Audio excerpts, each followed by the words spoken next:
Up next, we have a session on science and technology and society interfaces, which will be chaired by Dr. Dipankar Banerjee, professor at Indian Institute of Science, Bengaluru.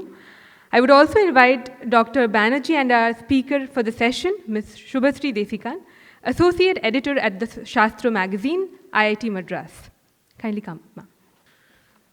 So, since this was a colloquium in science, technology, and policy for future journalists, we decided to end this colloquium with Dr. Shubhasri Desikan. She has a PhD in physics from the Institute of Mathematical Sciences in Chennai, after a master's in physics at the University of Madras. She's a scientist turned science journalist. She worked for about 10 years with The Hindu, where she wrote on the basic sciences. She's now an associate editor with IIT Madras's Shastra magazine, which is a bi-monthly magazine for science, technology, and innovation. Of course, that's the connection with my alma mater, if you will. Her passion is in writing and literature, especially Tamil literature, poetry, and translations. She has translated books for children published by Tulika Books, and she won the National Award for Science Communication in Print Media for the year 2016. This is awarded by the Department of Science and Technology of our government. She has translated the Tamil autofiction novel, I don't know how to pronounce it, Mul, written by Muthuminal into English. So, Dr. Desikan. Yeah, good evening to everyone here, and I've been asked to speak on the topic of role of media in science and society. This is a topic that is extremely wide in scope, and we can talk about several aspects of it. I choose to focus on the media's role in generating conversations around topics in science. Reflecting on this, let me now highlight some of the missing conversations in society that have to do with science or need a scientific input. Science lives in the space of ideas and culture. The evolution of a species, for instance, takes several generations to manifest itself. There is also another evolution, the evolution of ideas and culture, the evolution of the mind and feelings of a society. This can happen at a much more rapid pace, and it is in this space that science exists, along with art and philosophy and many other activities. For long, it evolved in relative isolation, but not anymore. Science for us began when humans started looking around them and started questioning nature, analyzing what to make of plants and animals, the rocks and the tools, the seeds, the sky, the waters, all of which they saw around themselves. The tools were born when they wondered how to effectively harness the energy of the world to suit their needs. Science grew with the rise of pastoralism and ancient medicinal systems, mathematics, and architecture. It flourished when telescopes showed us a close-up of the moon, when Newton proposed the universal laws of gravitation. Based on these set of laws, Urbain Le Verrier predicted the existence of Neptune. Eventually, more drama came in via Einstein's formulation of the general theory of relativity. A long-standing puzzle about the advancement of the orbit of Mercury was sorted out by this explanation which came from this theory, Einstein's theory. Not just qualitatively, but the exact amount was calculated by Einstein. At this point, we start to wonder, okay, so what does all this have to do with society? Since science is being done within closed walls in a lab, is that where it belongs? How does it matter to us? Science doesn't end in the lab. All these dramatic predictions and validations are what science and scientists over the centuries have done to buy your trust. In some sense, whether consciously or unconsciously, they are engaged in this business of doing science. Gods and godmen have miracles to vouch for them, whereas scientists only have validated facts and observations to support their ideas and theories. Communicating research is thus like passing a baton in a centuries-old relay race to win the trust of people. All this hard work of centuries has actually paid off somewhat, and today science is very respectable, perhaps more than it ought to be. And many people seek the stamp scientific on their theories, even if they may totally fall outside the purview of science. Examples are legion. let us not waste time on these. But even given the present respectability of science, there are some gaps in the way the media in general approaches science journalism. And this, coupled with the willful blindness of the readership, can be a deadly combination. It can obscure and commit to oblivion some of the most important things that we need to talk about in the present time. It is this gap that I will address here today. So where do I begin? There's a very obvious elephant in the room, climate change. But before I speak about that, I need to mention two sets of real conversations that we ought to have in real time, the conversations between members of the media and other people. These are sadly missing. I think it's probably a wrong thing to say in a conference like this where we are meeting with, there's a meeting between students of journalism and scientists and science journalists. So, but I will talk about it anyway. The first set consists of interactions of science journalists with readers or their audience. Real conversations and meetings between keen readers, activists, and media persons are needed for the journalists to get a feeling of what the readers really want, how well they perceive the message in what is being written out. These meetings are crucial for science writers and science journalists to understand where the gaps in perception lie. This is particularly important for science journalists. It's probably true for all journalists, but communicating science is a way of simplifying a set of very complex concepts and passing it on to readers who may not be familiar with it. So it's all the more important for science journalists to understand where the readers stand and where the gaps of perception lie. As I mentioned at the start, writing about the success and limitations of science is a way not just to enthuse readers, but to reinstate the strength, the power of the scientific project. However, this fails owing to the sporadic nature of the reports. And writers, I'm including journalists in this, they need to understand the lack of impact made by sporadic communication, where emphasis is needed, and how to address this gap. How better to remedy this than talking to the readers and finding out where they stand and why? The second set of conversations is that between scientists and journalists. Journalists themselves are part of a community of people disconnected from the scientific enterprise. They too are in need of reinforcement of the values inherent in science and getting a positive assessment of different aspects of science. When they lack this reinforcement, they may tend to become skeptics themselves or suffer a weakening of the scientific basis of their own attitudes. This can happen because the emotional pressure on them is huge. Many unscientific claims piggyback on emotional arguments, and these are sometimes easier and closer to the heart than scientific reasoning, which may appear dull or cerebral in comparison. Who better to supply this reinforcement than scientists?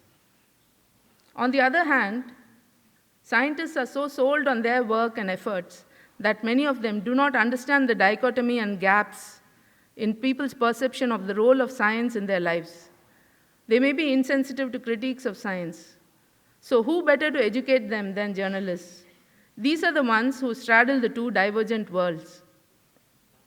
Media organizations and scientific bodies need to bring together these sets of people and get them to converse, creating an openness to receive and learn on both sides.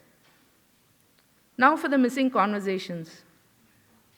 The very first sector I must mention, as I said, is that of climate conversations. The media sees a strong connection between politics and democracy, rightly so, and gives a lot of coverage to this section. But there is something more at stake here than democracy, right? Of course, without democracy, there would be no independent research or scientific enterprise would just collapse.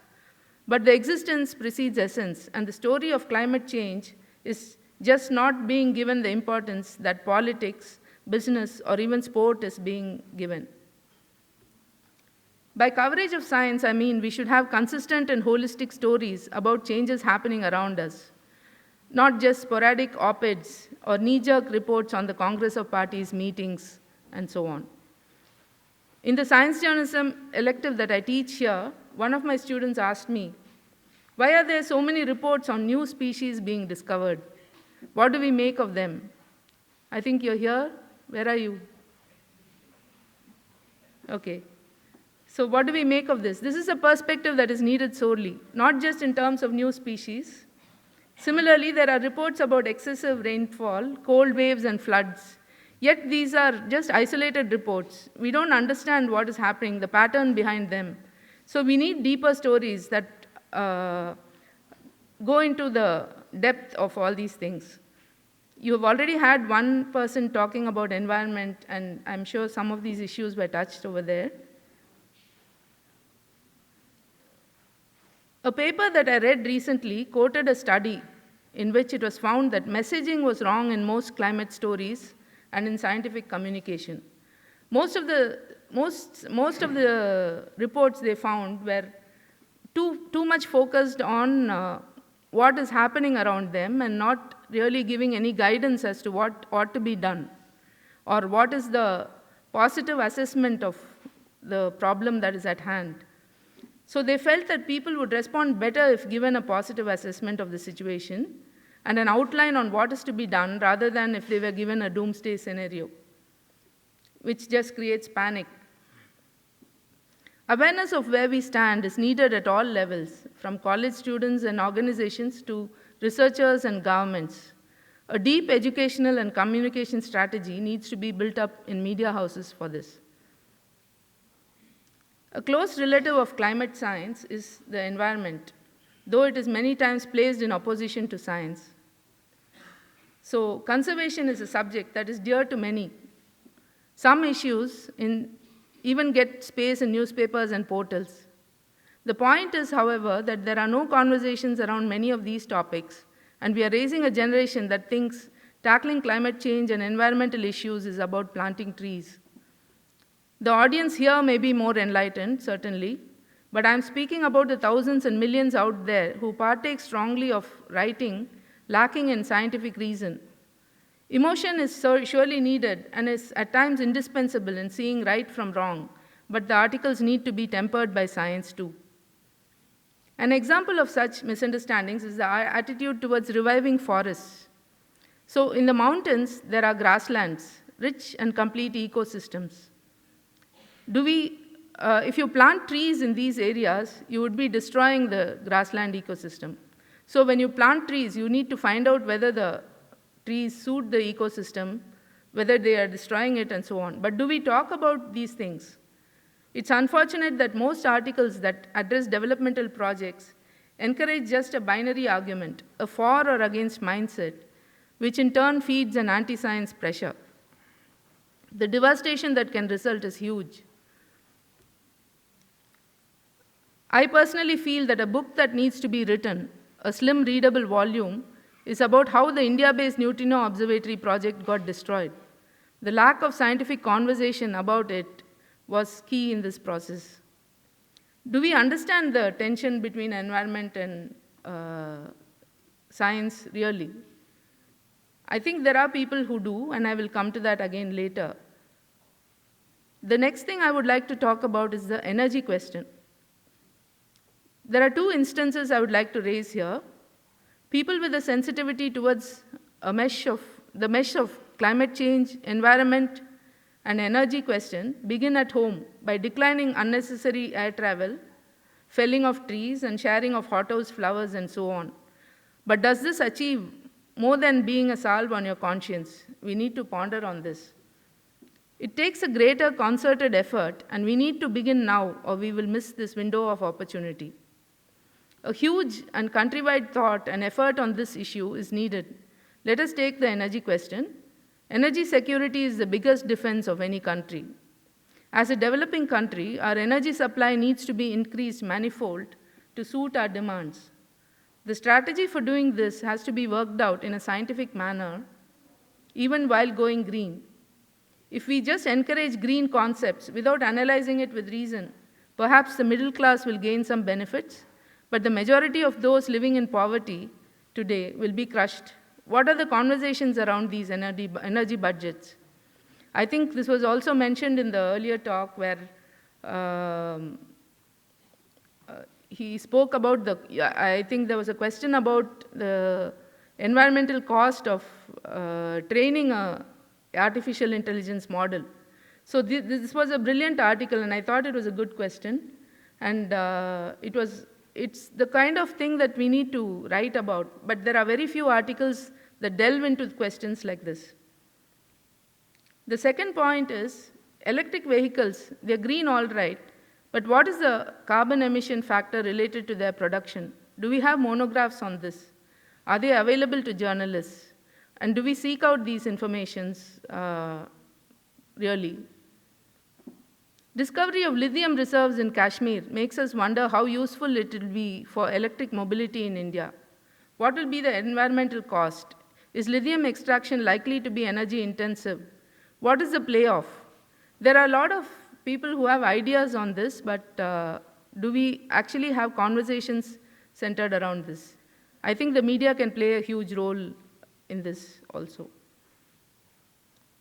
Consumption of food is another thing that makes me think about similar questions. How many calories, how much food should a person consume, given the scenario that we cannot waste food? And the growing distance between food production and consumption has thrown in a number of intermediate steps that make it more energy intensive. A very trivial example is packaging, and that is really something that we all know about, avoiding plastic bottles and bags. Yet, is it practical to have organic, locally grown food? It is true that we cannot have food that's prepared far away from home. But is it practical to have organic, locally grown food? Is it even possible? Can anyone do an estimate on this? Here you will find people firmly on one side or the other, but what we need are discussions and conversations on this. When we talk about food security and food production, we cannot help but look at GM crops, genetically modified crops. Apart from the binary stand of for or against, have we thought about what percentage of food needs would actually be met by these crops? Do we need to not talk about all this? Isn't this significant? In all of this, the media needs to enable people to take a responsible stand and also to see these questions in context. What can we do to save 500 million people from hunger? And these are conversations that we must have and now. The new kid on the block is artificial intelligence. It is really an old new kid. It's been around for quite some time, but it's just suddenly made waves with the advance of ChatGPT. But so everyone's talking about it, but we've had other things like AlphaGo that he mentioned, which plays chess, AlphaFold that can predict protein structures. I was told that somebody is developing a tool that can be used in hospitals, so that if someone comes to you for a treatment of TB, the artificial intelligence screens all the patients, and it can actually predict whether this patient will follow the treatment regimen that you're giving them or not. And so you can invest whether you want to waste time on a patient who's not going to follow the regimen or not. Are these kind of applications, are they quite ethical? We need to think about all those things. And the other thing about artificial intelligence is explainability. We know that it's coming up with an answer, but we really don't know how. And then there's also another thing called hallucinations. The artificial intelligence has hallucinations. And so how do we deal with all these things? Bias, of course, is being written about, but we need to get to understand AI much more deeply. We spoke about people losing jobs. Yes, people say that it's just a disruptive technology. All technology causes loss of jobs and so on, and that we will eventually adapt. So we will be doing some work now which will be getting automated, and we will learn to use that and do more skillful work. But individuals who get affected during the transition, those who lose their jobs, are not the same ones who are going to get the jobs after adaptations. So are there discussions on which sectors of people will get affected by this? Do they even know? The 8th point on my agenda is science education.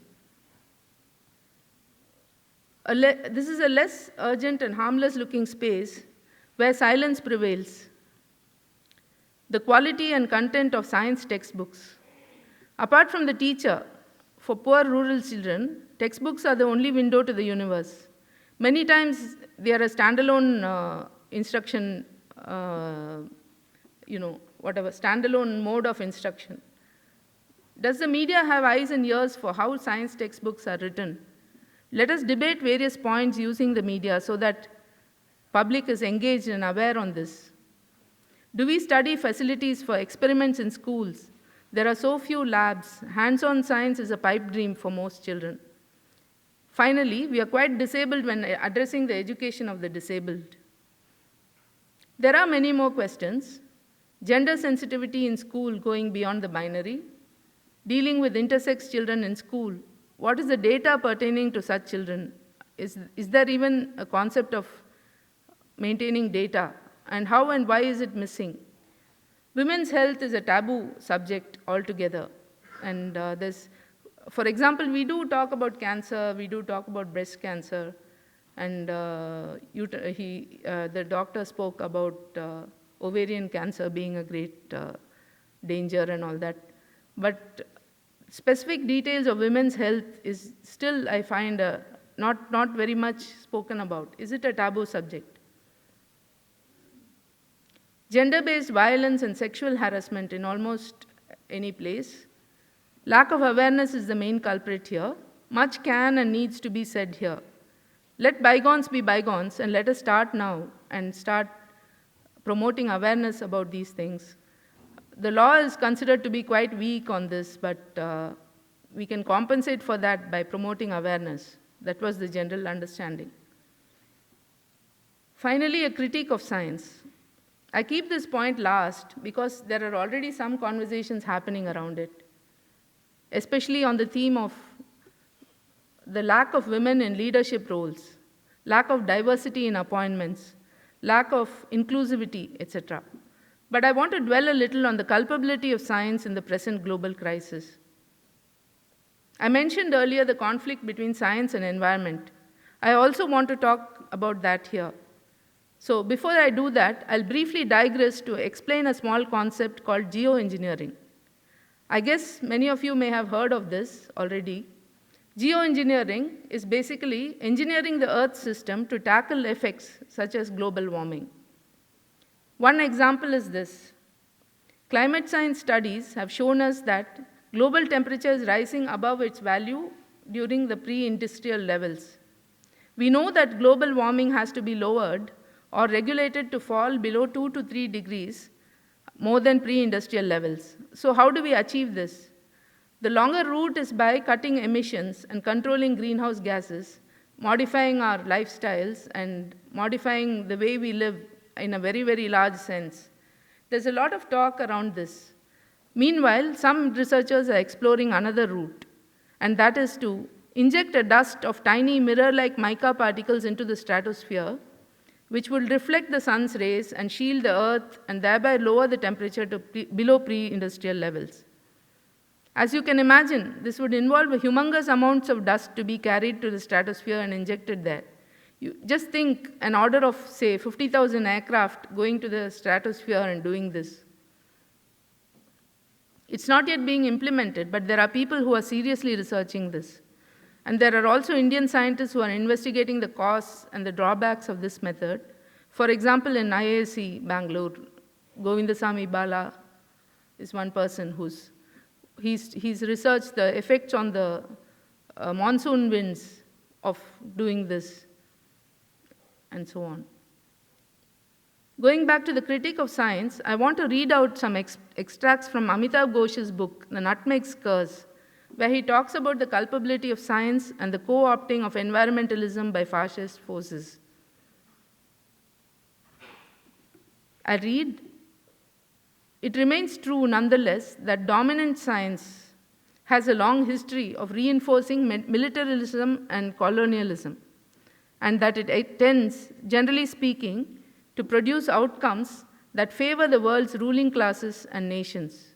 Elements of this legacy can be discerned even today in the enthusiasm for geoengineering that's already being evinced by some elite scientific and technological institutions. That being said, there is no reason why those who oppose ecofascism should be wary of science in general, science within quotes in general. So far as atmospheric physics and climate sciences are concerned, it is clearly essential for climate activists to collaborate with scientists.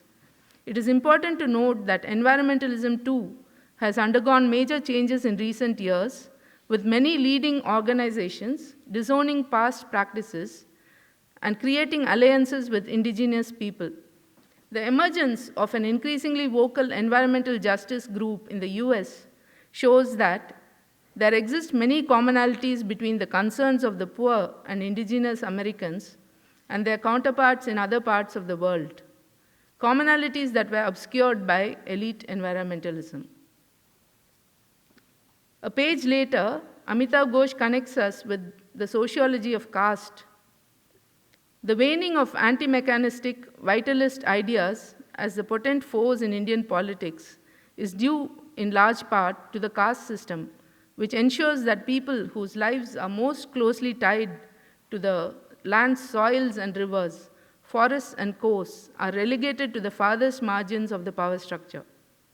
This outcome is a product of the very logic of caste, in which those who deal with certain organic substances that are regarded by upper castes as impure, such as manure, meat, leather, bodily wastes, and so on, are consigned to the lowest ranks of the hierarchy.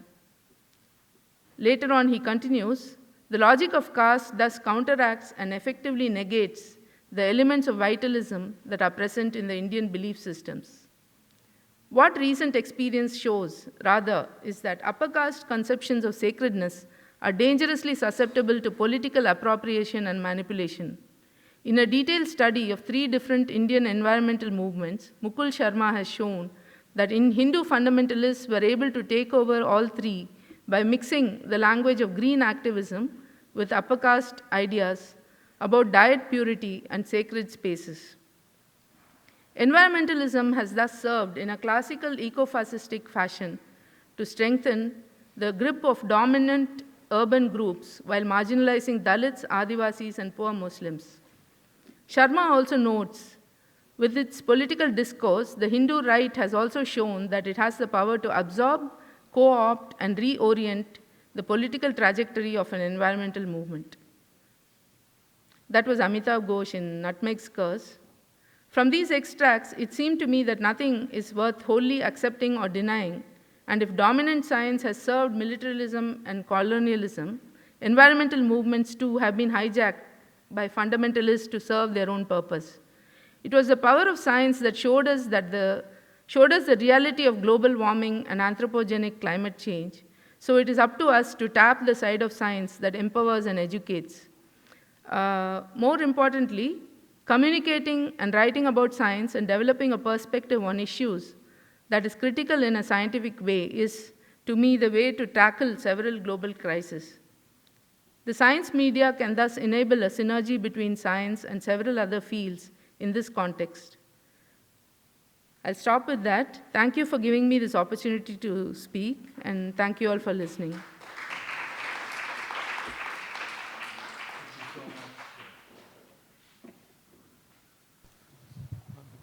Fantastic coverage of a plethora of topics.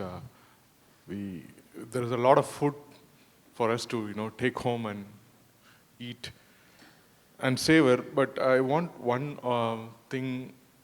What is your take on how we should, how we should take it whenever an article appears in any media? It could be YouTube, something unverified, unvalidated, unscientific thing saying that such and such thing is happening, it's going to harm.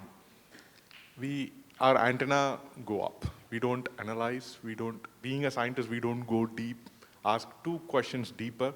We just take it for granted that it's dangerous, right? So that's what you're phrasing, something on eco-fascist forces. So what is the panacea?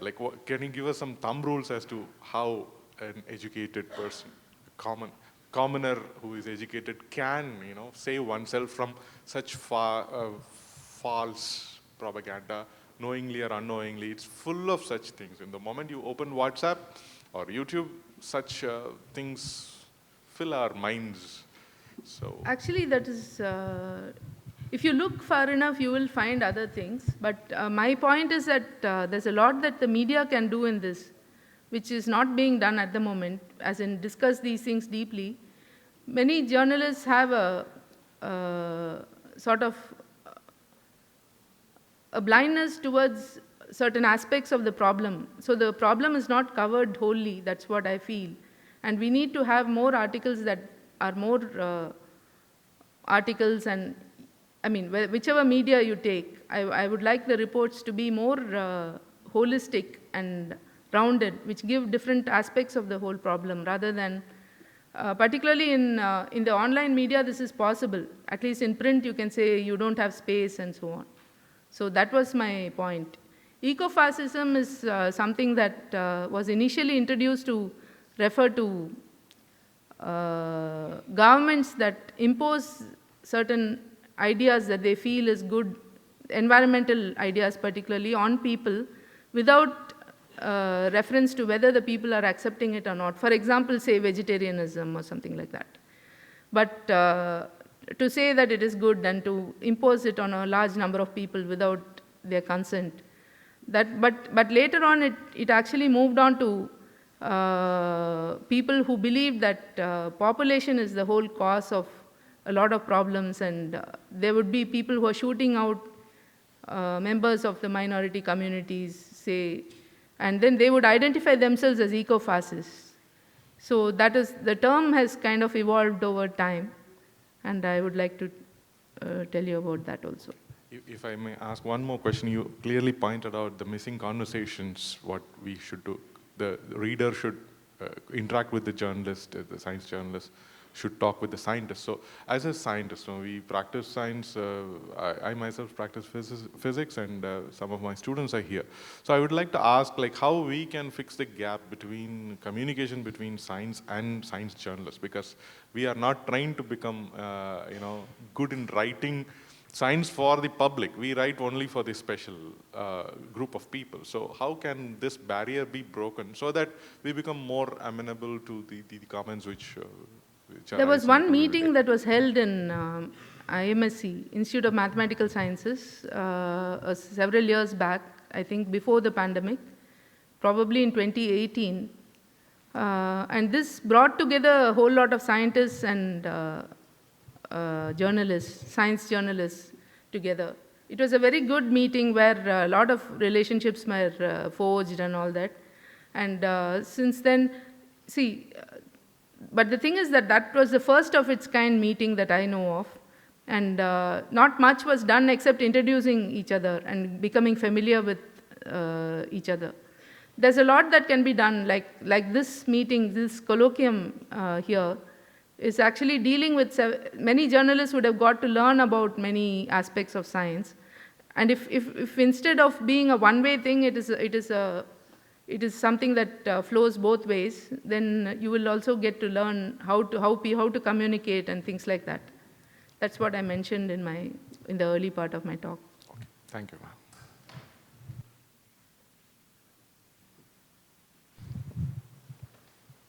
So this is maybe a devil's advocacy question, but it seems to me that other than in specialized scientific journals or science pages that very few print papers or journals have now, mainstream news media, on television there's hardly any science. Maybe tech there is in terms of newer developments for smartphones and so on.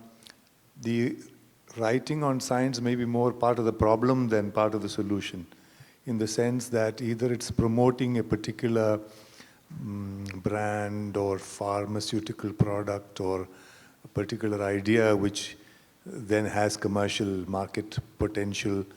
And we know that in the big pharmaceutical companies or other companies which deal with science in inverted commas or products of science, there's a machinery working around the clock in order to create an awareness and an appetite. And now with algorithms determining, social media appetites, they not only determine what you consume, but also what you want to consume. So, is there a need also to be? So on the one hand, we say we need to disseminate more science. On the other hand, it would seem that we need to have filters which look at what is, authentic or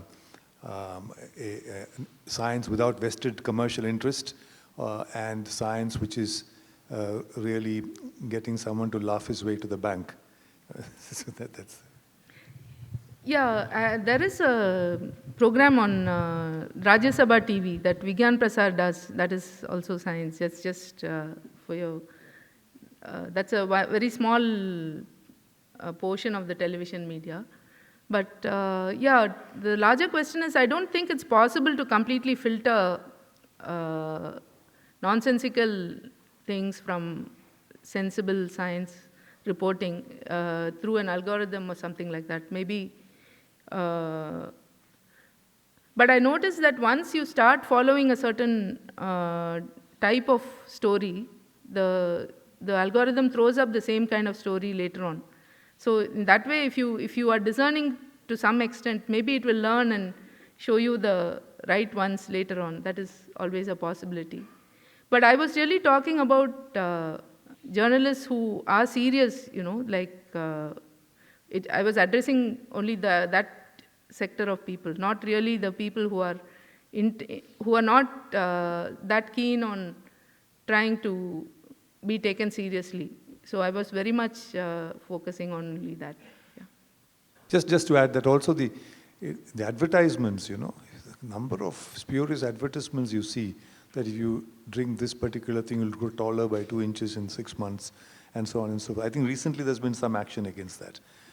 One would broadly categorize this as in the realm of science, because there's invariably a doctor with a coat who's certifying to what toothpaste you'll have or what, and these have subliminal impact on, I think, the viewer.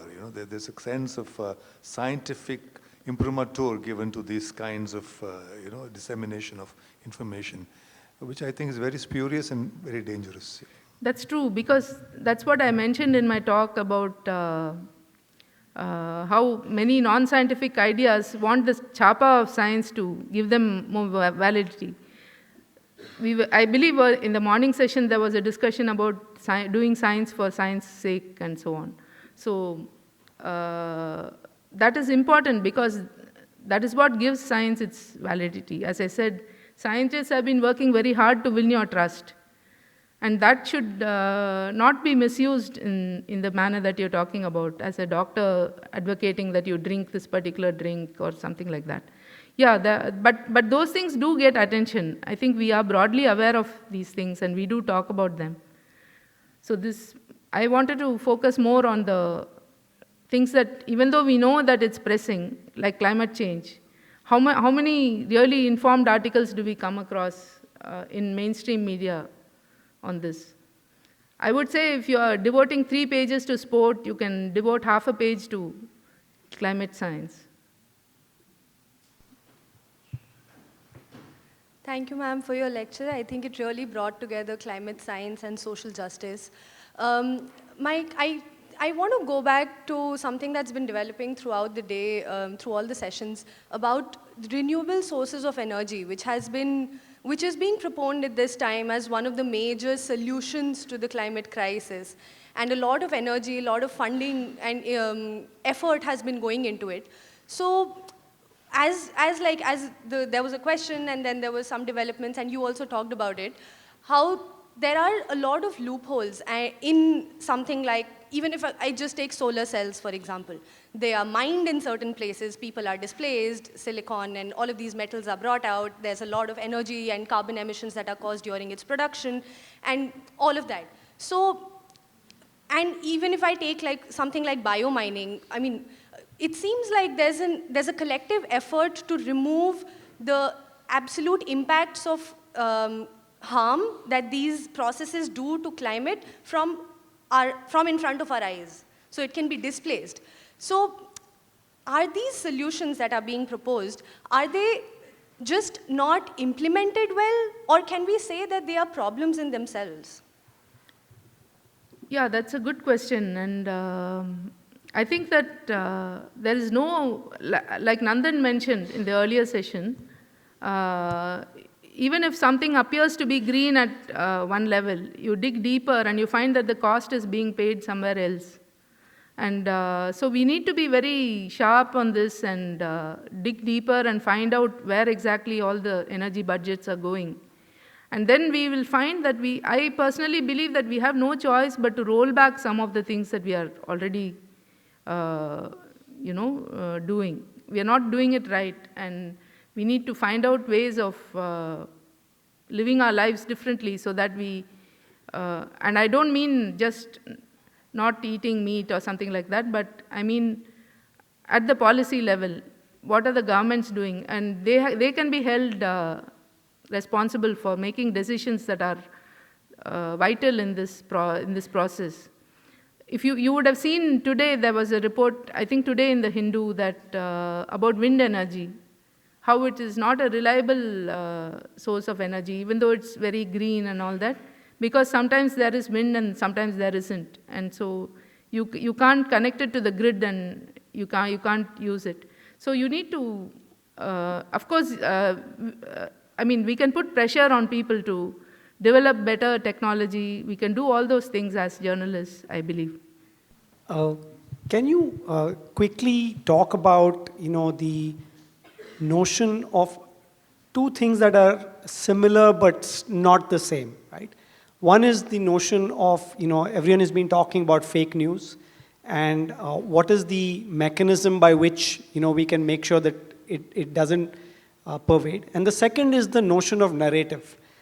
Because sometimes, like you mentioned in the narrative, okay, that when you started out, you did talk about that, you do have an emotional connect to a particular issue, and hence your narrative is driven by that emotional connect, and that's how you connect to the audience. But at the same time, that same narrative can use a very unscientific method of developing that narrative, because you can use stories on the extreme to depict something that is not in general. And science has always been about, making sure that this is a broader rule rather than an exception. So how do we deal with this, conundrum? Like, one example I can give you is from the vaccination studies that were done. So these vaccines had an adverse effect. That is that about 1 in 50,000 would develop these clotting of the blood and so on. This was studied in Germany, and some people have come up with various explanations for it, and also some treatment methods for it. But the thing is that one of my friends asked me, you're saying it's 1 in 50,000, but what if I happen to be that one person? So public health often makes decisions based on statistical, reasoning. And that is a valid scientific reasoning, because if you look at the relative risk of the same person contracting COVID and in a serious manner and dying from it or something like that, or suffering from long COVID and all that, the probabilities of those are higher than the probability of them developing this adverse reaction. So if they didn't take the vaccine, it's quite likely that they may end up, only thing is there you're leaving it to chance, and here you are actually doing something with yourself. So you need to take that step forward, I think. And both are chances, yes. But in one case, you're doing something actively, and other also, actually, there's no difference in my mind between the two things. So that is the sort of thing that public health always makes decisions. Public health decisions are always made based on having the larger population in mind. And they have a reason for that, which is, as I mentioned. And about fake news, what was your question, actually? How do we protect ourselves?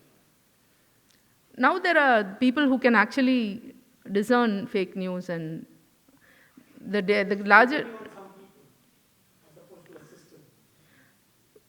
Well, it is going to develop and grow, right? It's not going to be just a few people anymore. It's going to grow only. But the other thing is, I mentioned about hallucinations I was wondering whether someone will ask me about this. So ChatGPT can actually make up news. You go to so if you ask it to write an essay for you or something like that, it can say that such and such a person won a Nobel Prize when actually it would have been nothing near the truth. So that's called hallucinations. And this actually can happen because there's maybe the person chaired a session where some Nobel laureates were present or something like that. It can tie together some really very vague elements and come up with an answer. So that's a greater danger now, I think, than fake news.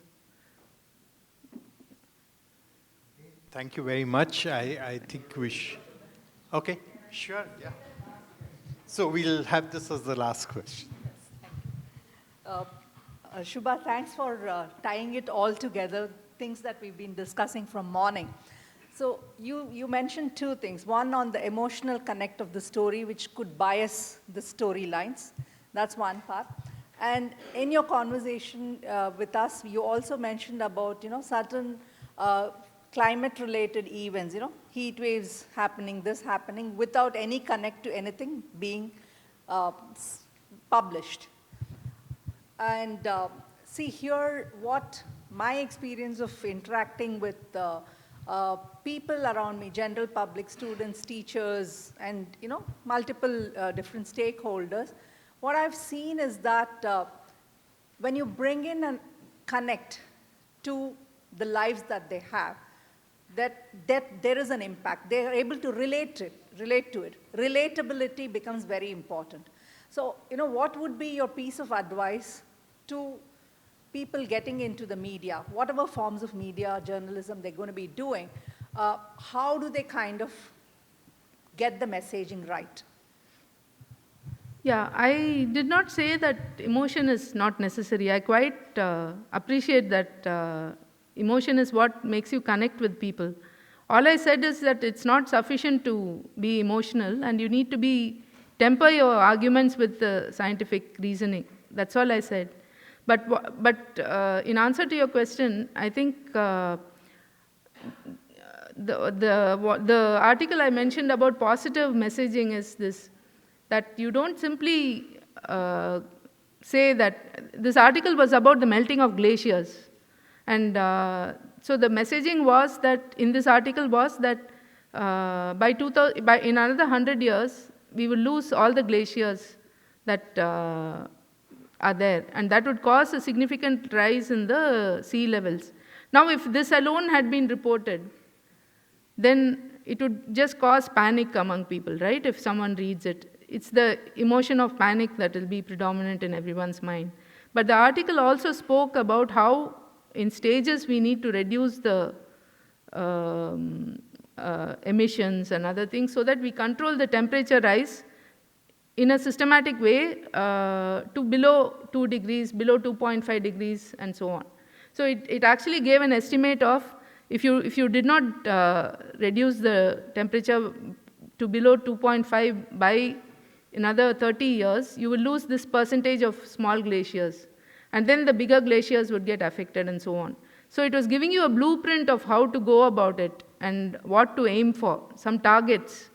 So that is the sort of messaging that I would suggest. Thank you very much. I think I'll use my chairman's prerogative to answer, I think, your comment on solar cells and using energy somewhere and more energy. Well, I think it's a simple scientific principle that energy can either be created or destroyed, okay? So the moment you're doing something which uses or reduces some form of energy, you are drawing upon some other form of energy somewhere else. This balance must be understood, okay?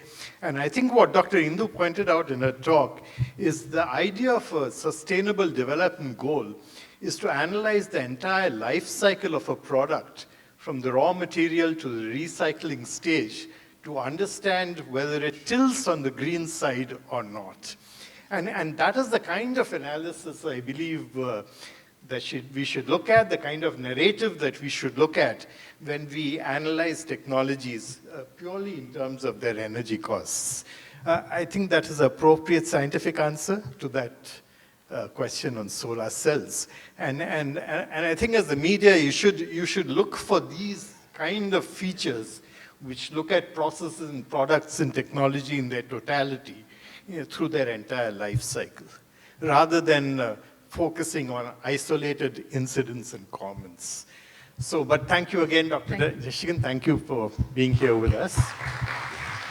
Let me hand it back. Thank you, Dr. Desikan, and thank you, Dr. Banerjee, for this super insightful session. Well, with that, we come to an end of today's colloquium. It was an immense pleasure to have all our speakers and guests at the MS Subbulakshmi Auditorium today. I would like to thank each one of you for joining us. Take care and have a great weekend ahead.